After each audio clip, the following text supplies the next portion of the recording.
Good afternoon, everyone. My name is Jason. I'll be the moderator for this session. We still have folks joining, so I'm going to give folks another 30 seconds to a minute to join the session today.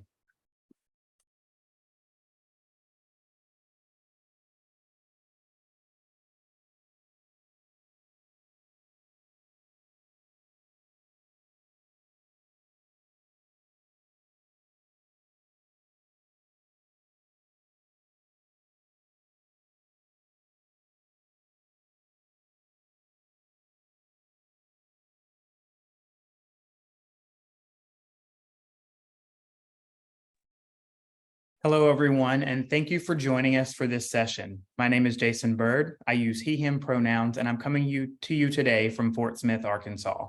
I'll be the moderator for this session. This session is the third of our lightning talks with the theme of managing and advocating. I'm excited to welcome our presenters who I will introduce at the beginning of each presentation. Before we get started, let's go over a few logistical items. First, this session is being recorded. Captions are available during this session by clicking on the live caption button at the bottom of your Zoom window. I believe we also have a link for stream text for those who prefer to see the captions that way. Thank you to Danielle Joba for providing these captions and to the other captioners for the amazing work they've done this week. During the presentation, please use the Q&A feature for any questions you have for our presenters. You can choose to ask your question anonymously if you prefer. If your question is related to a specific presentation, please note who your question is for at the beginning of your question. There will be approximately 10 to 15 minutes for the Q&A after all four presentations have finished. Please use the chat for general comments on technical issues. Shanti is our tech moderator and will be monitoring the chat for any comments and questions related to technology. Shanti will also be adding some links into the chat. One is for collaborative resource sharing. If you happen to think of a related reading, podcast, video, or anything else of interest to your fellow CALM attendees, please share it with us in the CALM recommended resources shared Zotero. Next, I'd like to turn things over to Kat Bell for a comment on our CALM Code of Conduct. Thanks, Jason.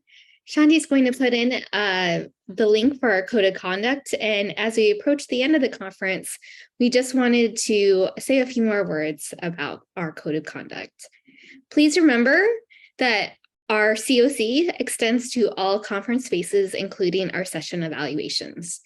We are all here to learn together, and we hope everyone can engage in feedback in that spirit of kindness and growth. We are sorry to share that some of the comments we've received on presentation feedback forums so far don't exemplify the spirit of CALM, and some of them are straight up insulting, mean-spirited, or derogatory.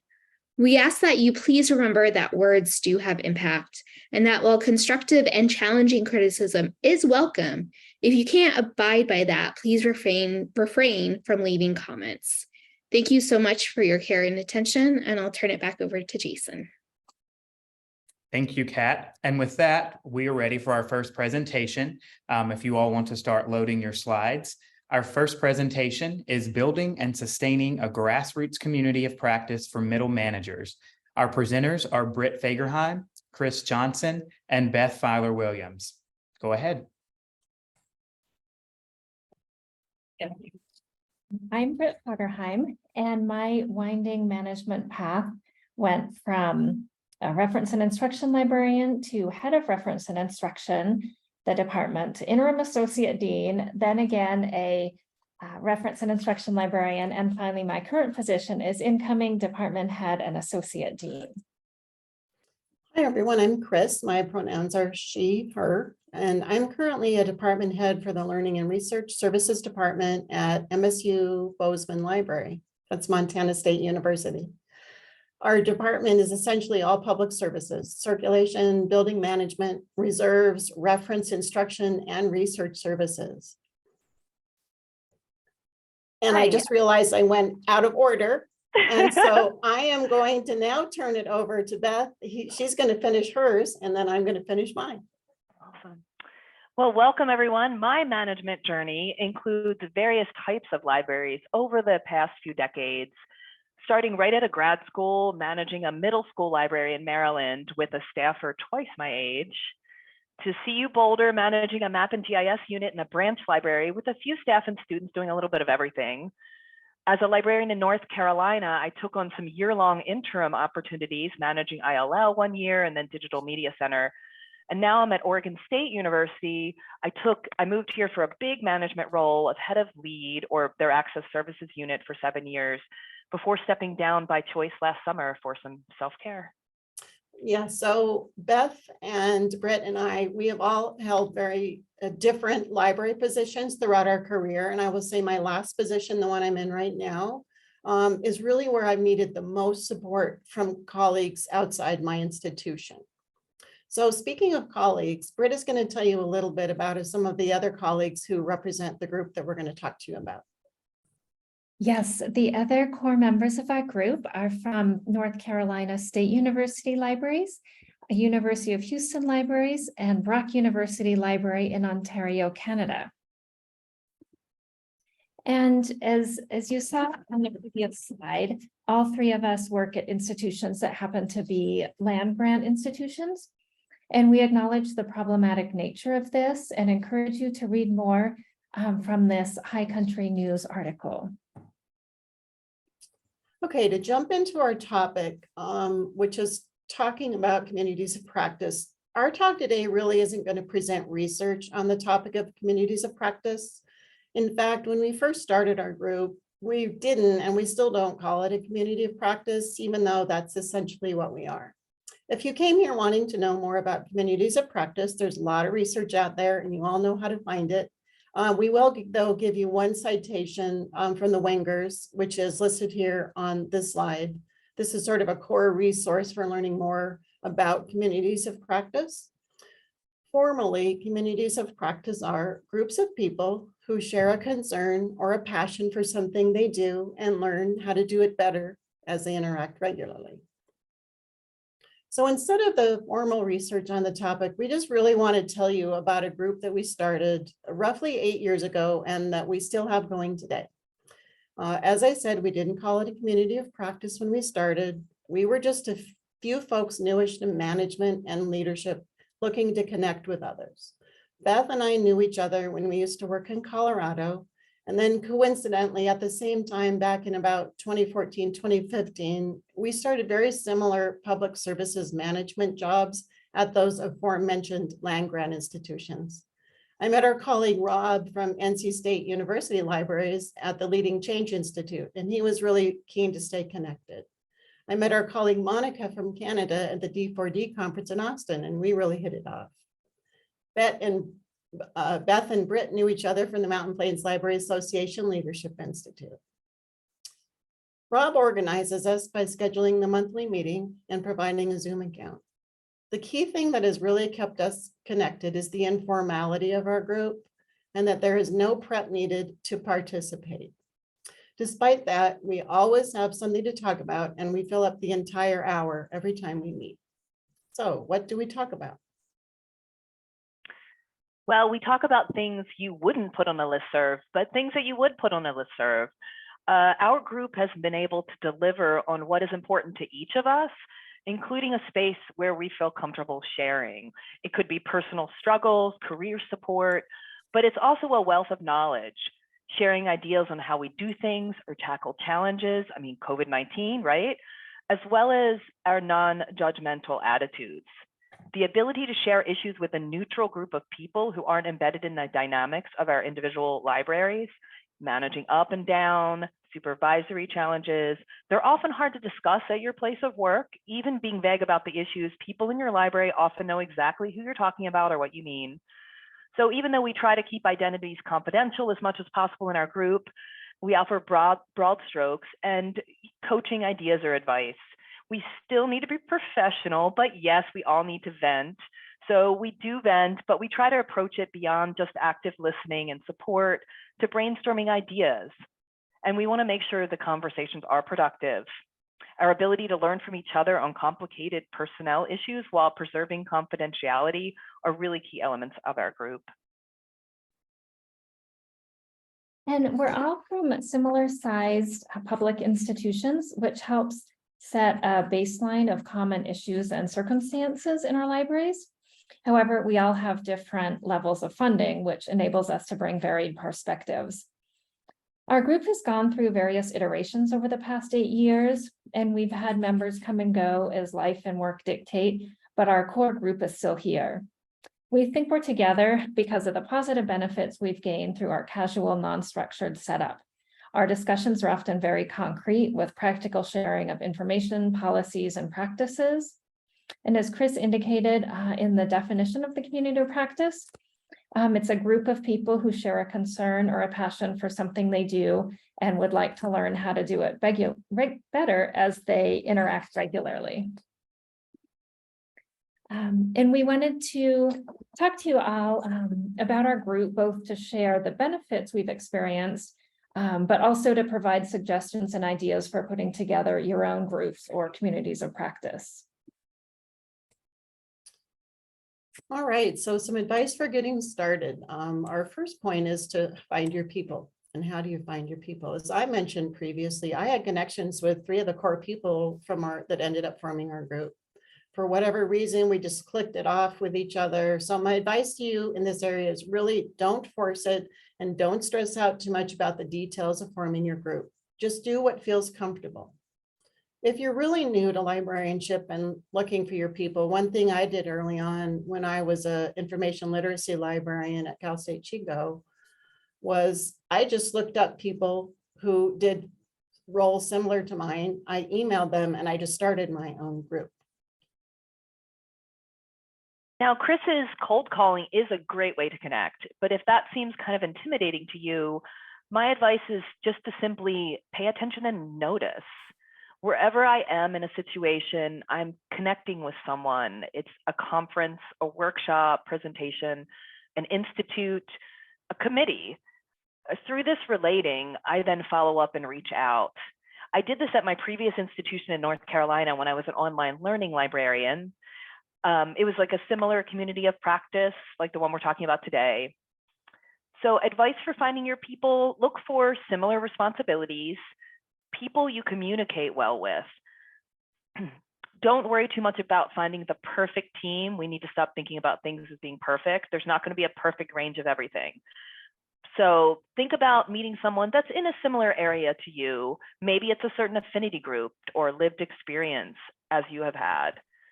Some sense of connection. You want to make it feel easy to talk and to chat together. So what are you looking for in support? Do you know someone already that you could reach out to? Someone you might already talk to, and maybe they know another person in a similar situation. Is your connection public services, data management, instruction? Like, what ties you together? And also, we recognize everyone's busy, and deciding how we spend our time is important. And this might not be the right time, or you don't have the capacity currently, and that's okay. And it's also okay to recognize if a group doesn't work for you because of the dynamics or timing or other things. It's like recommending a student gets a new advisor, which can be difficult for students, but sometimes a particular dynamic just doesn't work. And the third thing is keep it small. It's like a focus group. You want to keep it small and limited to maybe 4 to 6 people. Everyone needs to have a voice and feel comfortable. You can't be a lurker.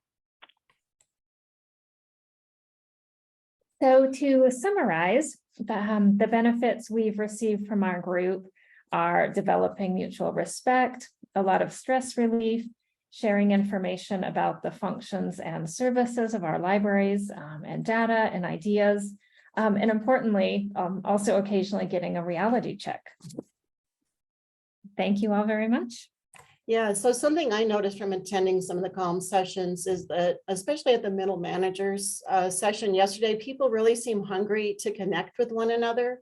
If this is you, we would highly encourage you to start one of these groups. And if you have any questions about it, our contact information is right here. We'll take questions at the end of all the lightning talks, but we're also available to you after our session. Thanks, everyone.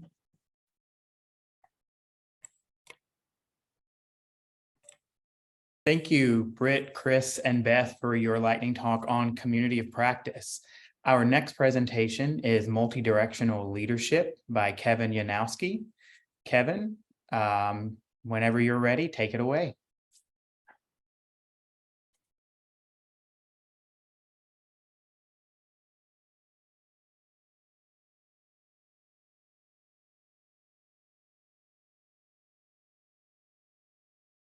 There we go. All right, everyone can hear me? Wonderful. Awesome. Thank you all for joining me today for this lightning talk about multidirectional leadership. I really appreciate all of you being here, and I hope we all learn something together. Since this is only a lightning talk, I won't be able to go into much detail, but of course I will provide my contact information at the end of this presentation. So please feel free to reach out with any additional questions, even if you have them after our Q&A at the end. Of course, to introduce myself, my name is Kevin Yanowski, and I'm currently the Interim Associate Dean for Public Services, which is one of our 4 large divisions at the University of North Texas Libraries. This is a new position for me and one that is showing me many different types of leadership, so please be on the lookout for future presentations. However, during the time I'm talking about today, I was the department head for our Cataloging and Metadata Services department. This is a department of 8 people and is one of many departments that exist across the 4 divisions at our libraries. Before we begin talking about multidirectional leadership, I think it's a good idea to define some common terms. First, leadership versus managing. Leadership is different than managing to me. It's a larger view of what it means to be in charge of a group of people. It can include both practical and tangible tasks, as well as more ethereal and thought-based aspects of being in charge. Managing, on the other hand, I define as a more concrete part of leading. You can manage people, you can manage your time, but being a leader is just more than management. I know the idea can be harder to grasp, but I promise hopefully everything else from here on out is a bit more down to earth. Now, leading and managing up or down are relatively common phrases in the working world. They mean you need to be able to lead the people you're in charge of, but also lead the person in charge of you so that everyone works together more cohesively. This, of course, as I'm sure all of us have learned at the CALM conference so far, is much easier said than done. The main point of my talk today concerns this last term, leading sideways. This is an often overlooked aspect of leadership, but I see it as pretty prevalent. This, to me, is leading a group of peers who have no practical, job-related, or positional-related reason to listen to you. Like you all don't have any job-related reason to listen to me, but I appreciate you paying attention all the same.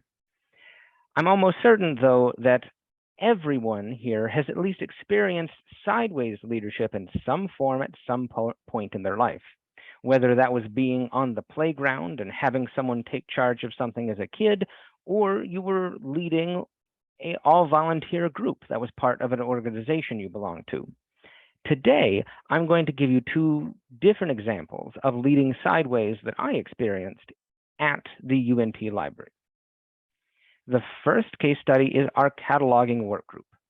The UNT libraries has decentralized cataloging, so in order to make sure that our catalog functions holistically for the library, cataloging work group was formed many years ago, well before I started.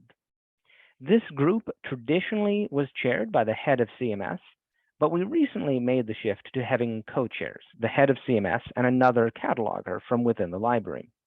This not only allowed the workload to be spread out, but it also gave the members a chance to interact with 2 different people. If questions arose or if decisions needed to be made, the co-chairs could collaborate and provide different viewpoints on this same subject. Also, as a leader of peers, it really helps if you have or create clear goals and specific directions for your particular group. This allows everyone to move in those directions and know where they are in discussions or fit in within the larger group or organization as a whole. The leader can point to these goals and use them to help guide conversations if they drift or if a less than ideal decision needs to be made. The second case study comes from a strategic directions task force. This group was specifically made up of middle managers, department heads in the case of how UNT Libraries is organized, and me and my co-chair were put in charge of this group, but again, these were all our peers. Both of us were department heads. So even though this group, like the previous one, did have co-chairs, it became pretty apparent pretty fast that the group was too large for the task at hand. People, which in the case of this particular group was to create new strategic directions for the UNT libraries. The size of the group also didn't help the fact that we could not seem to come together surrounding sort of the loose goals we were given. Create strategic directions. There were other, a bit more specific, but still it was not very concrete like cataloging work group. Myself and the co-chair, we really tried to facilitate conversations, bring people into the space, be able to allow all types of voices to be heard. However, due to the large size, an agreed upon direction could not really be gotten from the outset, and due to that, some voices got louder and others just dropped away entirely. Try as we might, my co-chair and I could not bring the unit back together as a solid single unit. Now, before this group disbanded, it did create a set of agreed upon guidelines, guiding documents that ultimately did help form UNT's library-wide strategic directions. So from my perspective, the guidelines ended up being instrumental in what actually was created, even though the group did not accomplish its original goal. We still moved things in the right direction. Now, some takeaways here. I tend to learn as much from the less successful parts of my life as I do for the things that work out well, and this, of course, was no exception. One of my biggest takeaways from learning how to lead groups of peers is simply just be yourself. This is good for any management philosophy, but especially with groups of peers. Don't treat anyone any differently than you do just because you're in a place of perceived leadership. Your peers will see you as a leader just because you're in that position, not because you're treating them differently.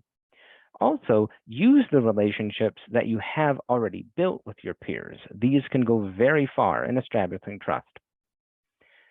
As I mentioned, co-chairs in both case studies, but they can really give a good, if you have the opportunity to use co-chairs, use them, because they can give people a great opportunity to talk to different people, hear things stated in different ways, because no two people learn or work in the same way.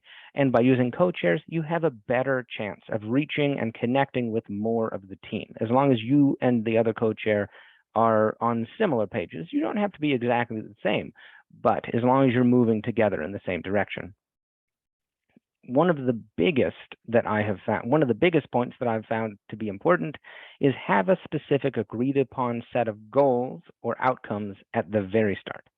These will help form the basis of the work, and they will allow you to return to them if ever anyone has questions or if the topic or conversations stray too far from the original point.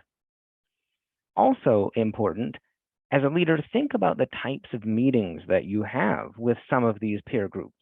Do you want to do more practical work in smaller groups and then come together as a larger group to discuss things and make decisions? Or do you all want to meet together, but use certain meetings to work and write, whereas other meetings will allow space for those discussions and decisions?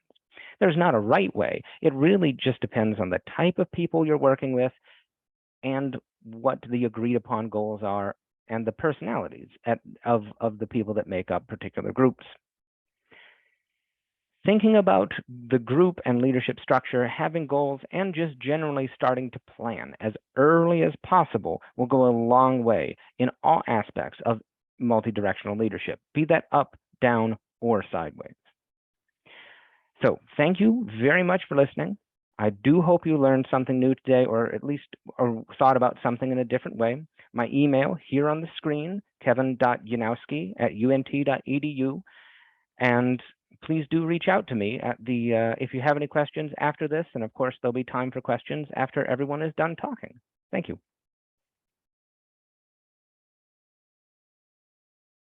Thank you, Kevin. Just a reminder, if you have questions for any of our presenters today, please use the Q&A feature and tag the presenter that your question is for. Our third lightning talk is titled Navigating Leave, Lessons Learned About Advocacy, Preparation, and Returning from a Leave of Absence, presented by Rebecca Martin and Cecilia Tellis. Rebecca, Cecilia, the floor is yours. Hi, good afternoon, everyone, and thank you for staying for our lightning talk on navigating leave. My name is Rebecca Martin, and you'll meet my co-presenter, Cecilia Tellis, shortly. In today's session, Cecilia and I are each going to share a few lessons we learned as managers before, during, and after a leave from work. I will be discussing lessons learned when one of my direct reports took a leave. And then Cecilia will be discussing lessons learned when she took a leave of her own. And before we launch into the specifics of each of our situations, we wanted to just clarify what we mean when we say the word leave. We do not mean regular paid time off. We are referring to the process employees can take when they need to take time off of work for some sort of out of the ordinary circumstance. So depending on your institution, it could be for sabbatical, it could be a medical need or a life event such as parental leave or bereavement. Leave is also an entitlement, but the length of the leave and the benefits surrounding it will differ depending on your institutional policies, and then also what would be considered mandatory versus voluntary leave, depending on where you live. So I wanted to share a little bit about myself. I would like to first acknowledge that I live and work on the traditional and ancestral land of the Massachusetts, the original inhabitants of the city that is known today as Cambridge, Massachusetts. And the primary way I try to pay respect and honor the Massachusetts tribe and the land that I currently live on and that I grew up on is through political education. In the chat, I'm going to post a couple of resources that I'm currently engaged with that are really currently focused on trying to do the hard work of unlearning the myth of Native American extinction in our country today. I just posted those two resources to the chat.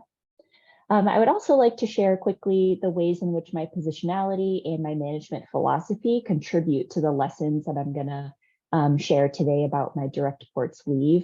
I identify as mixed race, Asian, white, cisgendered, able-bodied woman. My employer provides good benefits when compared to other higher education institutions in the United States. And I have also gone through a leave of absence myself. And many of my approaches to management and leadership have been formed under the influence and the dear mentorship of librarians who are engaged in political action themselves, particularly Myrna Morales and Stacy Williams. And I on the screen, you'll see a few of the different management philosophies that I strive to use: perspective taking and resonance, individualization, and building staff power. For the sake of time, I think individualization is a really important philosophy that kind of centered the situation around my direct reports leave. And I think a good quote from Adrienne Marie Brown in her book, Emergent Strategy, is really poignant to the situation. She says, quote, "There is a conversation in the room that only these people at this moment can have. Find it." And I think that really speaks to the kind of collaboration that's required when one person on a team goes on leave. So the specific situation that I'm going to be talking about is that a direct report on my team took a leave of absence unexpectedly with a very short turnaround time and an unknown return date. So there's some uncertainty and it was all during a pretty major project that was going on at the library. So before the direct reports leave, as I was notified about the need for this leave, the mindset I think is really important to consider is centering compassion and kindness. Of course, if the person is taking leave for an exciting event like a parental leave, that's always, exciting, and please express your congratulations. But I think for a lot of managers, or at least in my case, I immediately went down that vortex of who is going to be taking up this person's work. Is it going to be just me? Will I have other resources? But please try as best you could to put that particular conversation on the back burner. Attempt for yourself to keep calm, and just realize that you and your team will definitely survive this. And depending on the context of this staff members' leave, documentation and planning could really be the furthest thing from their mind. So that is something that you can address at a later date. But specific actions, I think, are really about getting the knowledge. Know what your requirements are as a manager in your institutional context about communication and confidentiality. And then also be sure to talk with your direct report. To what level are they comfortable sharing information about their leave with their teammates, with you, with the library director? Please just try to get on the same page together and be explicit about those conversations. I think when you do get to the point also of documentation, the minimum amount of information you should try to collect to create together is what are the really critical tasks. All of the work we do is important, but what is super critical to get done while this person is on leave? And who are the other people who help that person typically get those done? And I've created a very short template that you could also potentially leverage as kind of minimum information to gather. During a direct reports leave, I think it's really important to think about equity and sustainability as you're redistributing that person's work. This includes, equity for your own plate. And I think it's really important to do the prioritization, especially if you don't have capacity to take things off of other people's plate and all you're doing is adding. It's really important to have clear conversations about what people's capacities are, and again, what those critical things are that need to happen versus just important work that can be done differently or can be done at a later date. I think it's also really important as a middle manager to advocate for your team needs. Maybe it's you have capacity to hire a temporary or less than half-time staff member to help fill in gaps. Or if somebody else from your team is taking on additional responsibilities, including potentially managing other people, try to see if you can advocate for a stipend or a bonus or some other sorts of resources that could help that person or multiple people as they take on these additional roles. And then after a direct report leave ends, as they come back to work, I really believe that everybody is tending to something, ourselves included, at home and at work. So it's really important to just be kind again, have some compassion, go slow, but also be honest about what was accomplished while this person was gone, what was done differently, and kind of reflect as a manager on, are some of those things that were done differently permanent changes that you think should be made? Because all of these things that you're learning during our direct reports leave can really help inform succession planning for the future, other people's leaves that might come up, potentially including your own. And I think it really helps toward reprioritizing the work that you have on your plate and your team's plate. And I have some key resources that will be available up on the OSF site for you to explore later. I'll turn it over to Cecilia. Thanks, Rebecca. So my name is Cecilia Tellis. I'm at the University of Ottawa, which is on the unceded territory of the Algonquin. I will share a link to something that I'm engaging with in terms of learning a little bit more, sort of inspired by this article of someone who was an immigrant to Canada, and also about learning the Indigenous language in which he currently resides. So I identify as a mixed race Asian Canadian. I'm a daughter of settler immigrants from the Philippines and Canada. Just to quickly mention, my management philosophy is very similar to Rebecca's, in that I take a very person-centered approach based on what each team member, what I think they need, what they express that they need. I like to extend grace and care and compassion, but what I've learned is that I need to extend that to myself as well. I like to zoom out to see the big picture, each time I sort of am dealing with a particular member of a team. So my particular situation, I know I have like only about a minute or so, is that I took my own 3-month leave with income averaging, which is maybe not known in many institutions, but check what leaves. Essentially, my takeaway is like understand what the leaves are at your particular institution. I'm in a unionized environment, so this was something that I had available to me and something that I can use every 5 years. I was kind of close to burnout, so this was something that I needed to use. We'll go on to our next slide, please. So the mindset, similar to what Rebecca had shared, was like attempt to keep calm.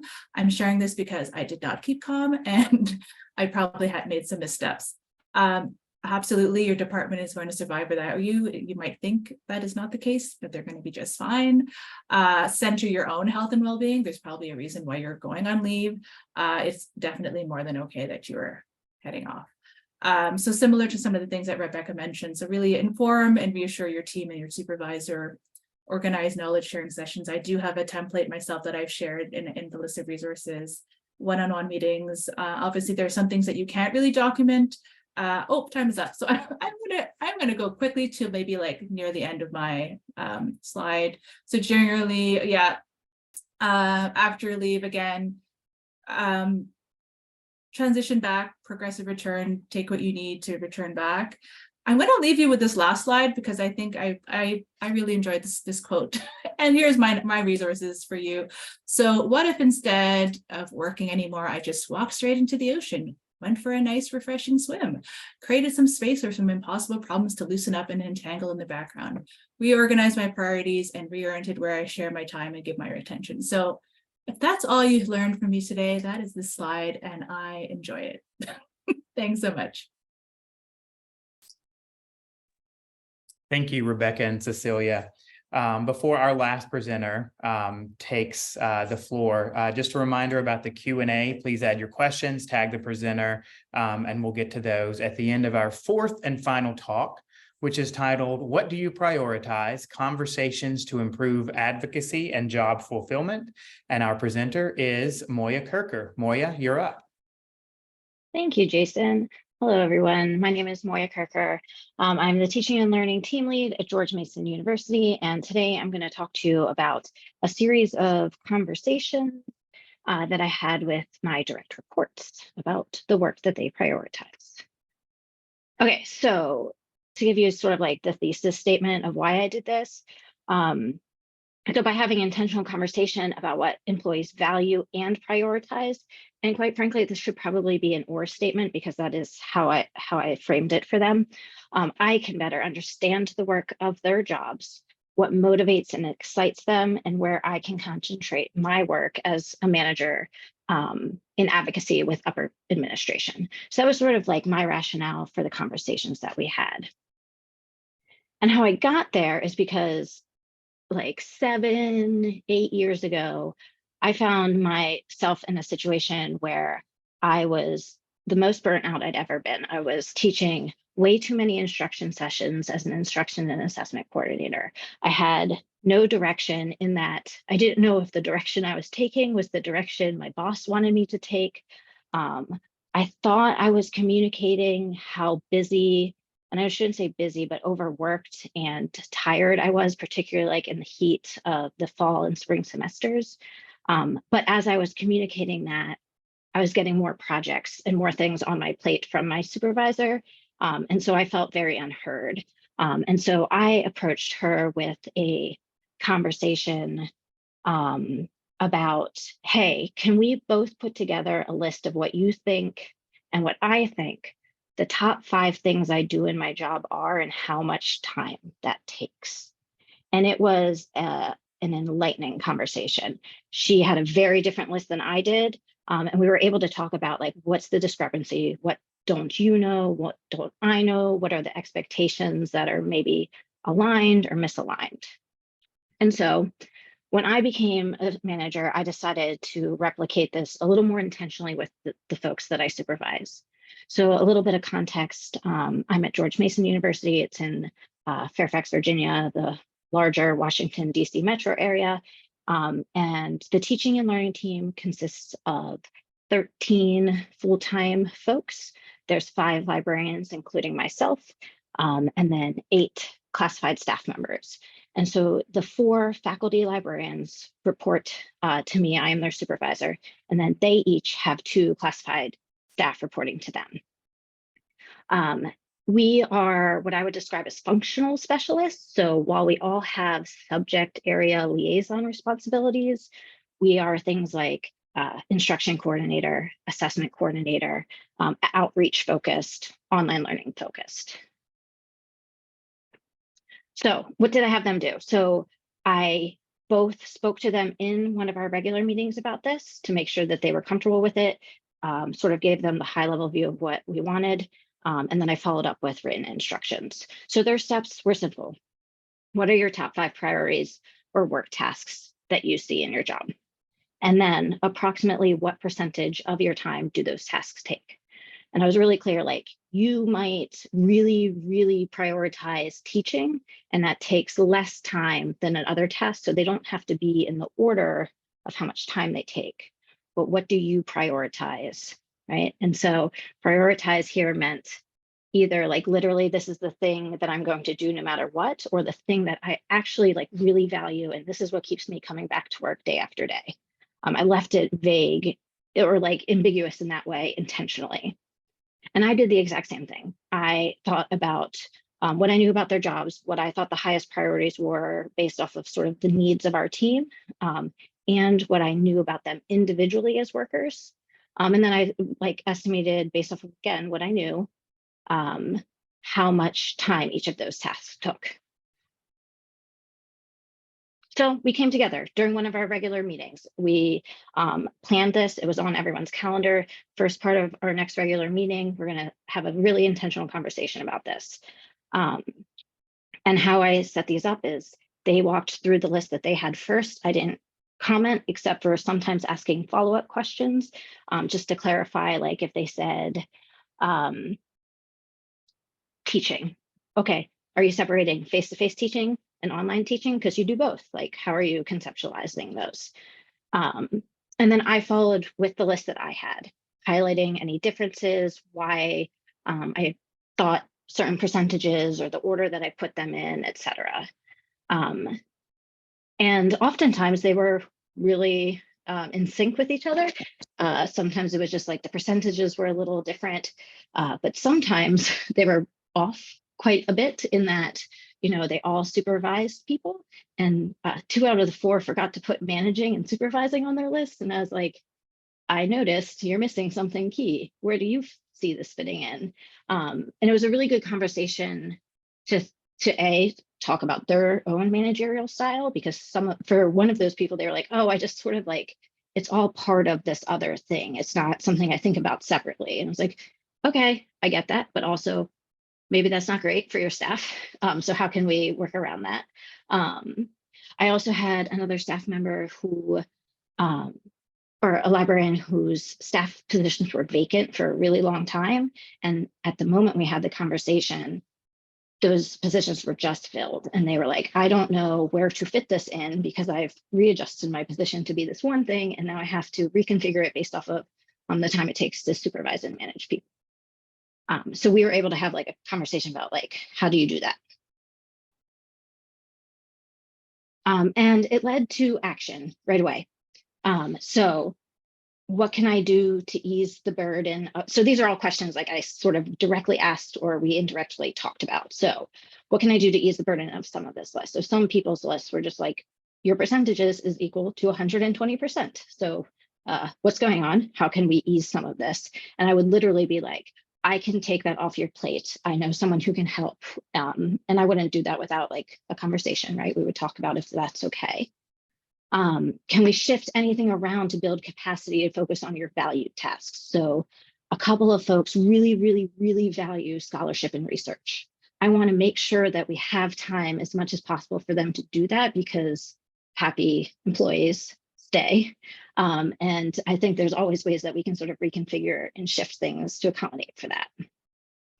And for me, it was really about advocacy. Okay, so I can talk to X person in the library to figure out how we can do that thing or how we can change that thing to make your work life a little bit more comfortable. And so why conversations like this matter? Lots of different reasons. These are the ones that come to mind for me. It makes me aware of what the librarians that I supervise value in their work. Some people value one thing over the other. And it's really important to know that, because then I know how to help motivate them. When a new project comes up, I can help people get on board with a project that they're actually interested in.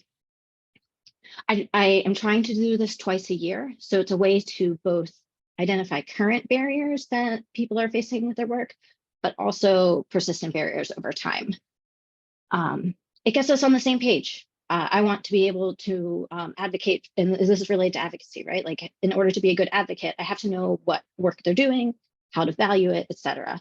And so this is just a very intentional conversation to make sure that we're on the same page. And that's all I've got. Happy to answer any questions about it. My email is here as well. And yeah, thank you. Okay, thank you, Moya, and to all our presenters. So I'd like to ask all of our presenters to come back on camera and join us for a question and answer period. We have a little less than 15 minutes total. So thank you all so much for sharing some amazing thoughts on the work you've been doing. The first question I have is for Cecilia. And the question is, I'd be interested in hearing more about understanding that the department will live without you. I feel like my identity gets caught up in being needed to the detriment of both myself and my colleagues. So could you comment on that, Cecilia? Sure, I'll try. First of all, I think it's a great question, and I'm glad that the person already has that self-awareness.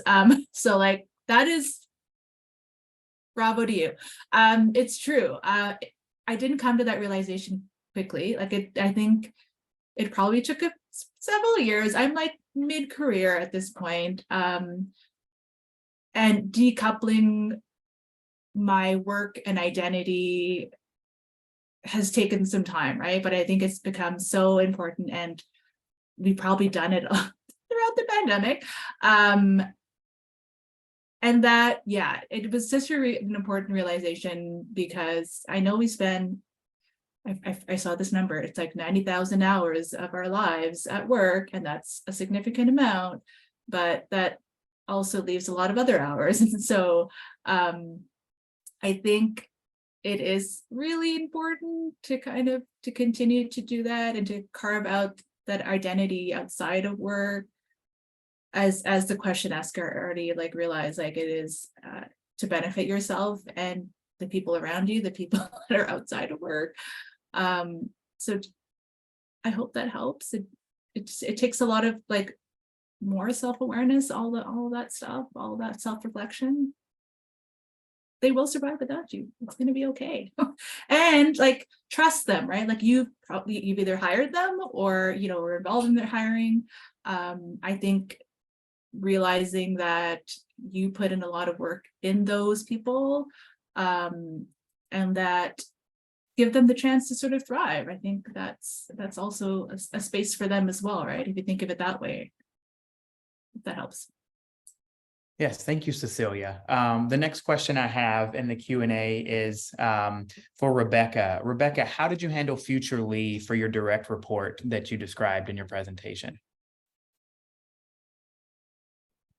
Yeah, thank you. So I'll do my best to answer this question, but the attendee who asked it, please follow up if I don't get to the core of what you were asking. So in my situation, the direct report had an undefined amount of time that they were going to be out of the office. So it was kind of difficult and uncertain to plan too far in advance.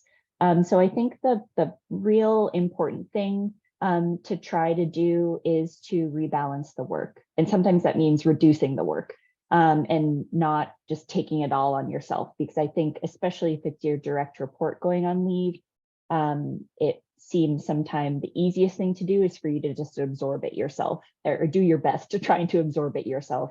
But I do think as a middle manager, it is really important to advocate up for more material resources, whether that is a half-time person or someone else adding more time onto their role. And then also just rethinking about how to reduce the work. What are the critical things that really need to get done? And can we do them differently? I think those are really hard questions, and I'm really appreciative for Moira's presentation that she just gave about this, because I do think that is the really hard work that needs to happen. And in my scenario, it just happened to be prompted by somebody going on leave, but it can happen at any point, and I'd encourage it to happen. Great. Thank you, Rebecca. And what a nice transition to our next question for Moya. Moya, what do you do when an employee's priority list in no way matches not only your list, but also divisional goals, assuming they exist? Great question. So I would say that if on the teaching and learning team, there is not some congruence with teaching being a number one priority, something has gone incredibly amiss, because I've also re-emphasized at the start of every semester, our number one priority is teaching. You should do the teaching instead of the meeting, whatever that meeting is. If an instructor, if you're available, an instructor, right? So if teaching is not one or two on someone's list, we're going to have a conversation about well, what's going on, right? I will say I've never had an instance where it was way out of whack. It tends to be percentages or priority is off by one or two. So I can't quite answer what would I do in that situation. Divisional goals are interesting. We don't have them yet. We are actively working on that. But my teaching and learning team, we do set goals for our team. So while it's not sort of the level above, we do have this sort of guiding document each year that we follow. It's really project-based, the big projects we want to accomplish. And so in addition to always being my number one priority, your number one priority should be teaching. The thing that comes next are the priorities that we collectively establish. And they tend to be anchored to the functional areas. So assessment, outreach, teaching, online teaching, et cetera. And I'll also address, there was a question from one of the panelists, because we can't enter in the Q&A, that these conversations I envision, because I'm still sort of we've done this once really intentionally, and I want to make it a twice a year habit. And I got to figure out the timing, but my goal is sort of right at the end of the height of instruction season in the fall, when people might be feeling particularly overwhelmed, to have a conversation about okay, how do we sort of decompress and manage this going into the next semester. And then at the end of the spring semester, where we can sort of look ahead at the summer projects, et cetera, and maybe shift things, or they shift things to accommodate for what they want. So a quick question for Mark, and thinking about leading sideways, how do you build accountability when you're leading sort of this sideways constructed team that I think is a real component of a lot of our work in libraries? Did you mean that one for me? Yes, Kevin, I'm sorry. I had Mark on my sheet. Kevin. No, yeah. I get called many things, and that's just fine. I know a lot of great Marks out there. But yes, that's a tough part, the accountability for people that don't have any sort of direct supervisory relation to you. In the case of the team that did not work well, if someone was not doing their job, or in the case of people that didn't, in our libraries, as a leader or someone, I try to provide feedback to direct supervisors, to those direct reports of people, because we have I'm sure we all do have, committees and work groups and task forces and all that kind of stuff. And sometimes they happen just in a vacuum, and the supervisor of a person doesn't know if they're doing a good job or a bad job, or showing up or participating. So I try and provide that feedback. And that's the case, that sort of was a way to sort of hold people accountable potentially in those situations. In the case of in the cataloging work group case, or in that kind of a group, the goal the goal to want to make things better, to improve things, to work together for improvement, that is a way to also hold accountability. It's like we're all working towards these common goals and we believe in them because we've discussed them, because we've agreed in them. And you can hold people, accountable to that way. It's like, oh, is this sort of working against what we talked about? Or, oh, that's great. Thank you for helping move this forward. So there's different ways to do it. None of them are great because of the sideways leadership model, but there are some ways to be able to do that. Hopefully they answer the question. Great, thanks, Kevin, not Mark, my bad. Okay, I have a couple for Moya that have come in. One, Moya, how do you encourage people to have actionable goals when they're dealing with imposter syndrome?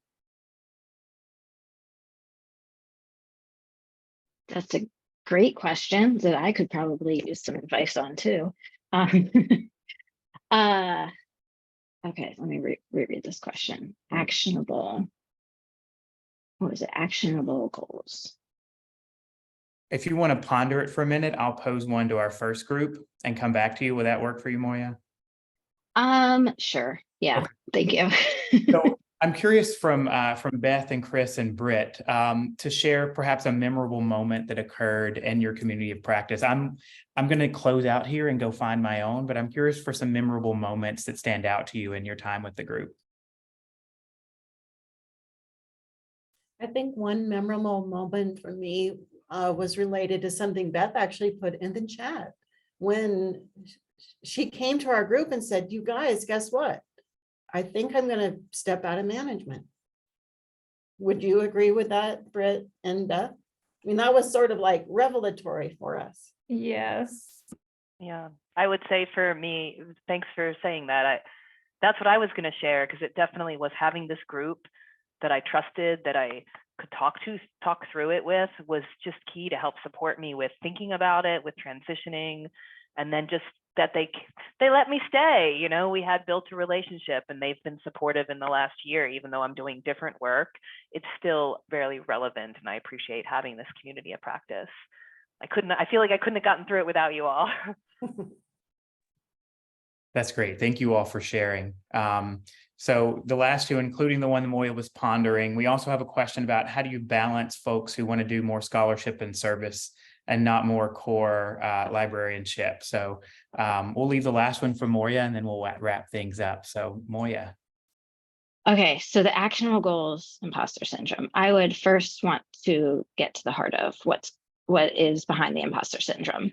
And is it in everything? Is it in certain things? And I think that's something to work on. And so actionable goals are okay, so what's the big goal? Is it I'm going to use a staff member that I've not had this exact conversation with, but an experience, very, very scared of teaching in the classroom. Okay, so the big goal is teaching in the classroom by yourself, right? So what are the micro goals we can do to lead up to that and to build up the confidence or whatever is missing to get there?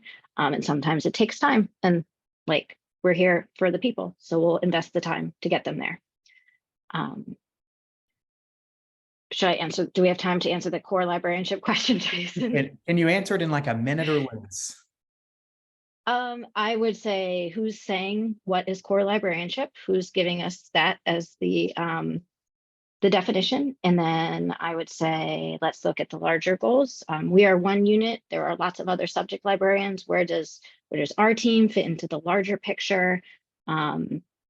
And also, scholarship and service here is required for librarians for promotion and rank. So at some point you have to do that. And so it's about striking a balance, and it's going to differ for everyone. And certain years you're going to be focusing on one maybe more than another. Okay, thank you all so much to our presenters. Thank you, Britt, Kris, Beth, Kevin, Rebecca, Cecilia, and Moya for answering these questions and for sharing your ideas on managing and advocating for your teams. Before we close this session, I would like to remind everyone that the evaluation survey is available for you to complete. I'm certain the presenters will appreciate your constructive feedback. You can find a link to the evaluation in SCED or SCEDGE. I still don't know how to pronounce it properly. It's labeled feedback survey and is directly above the session description. I would also like to call your attention to the reminder from Kat Bell about adhering to the code of conduct in all conference spaces, including the session evaluations. We appreciate positive, critical feedback to our presenters, but derogatory comments are not in the spirit of calm. So if you can't complete them appropriately, consider just not. With that, that's the end of our session. Our next session starts at 3:45 Eastern. I hope you all have a great afternoon. Bye, everyone.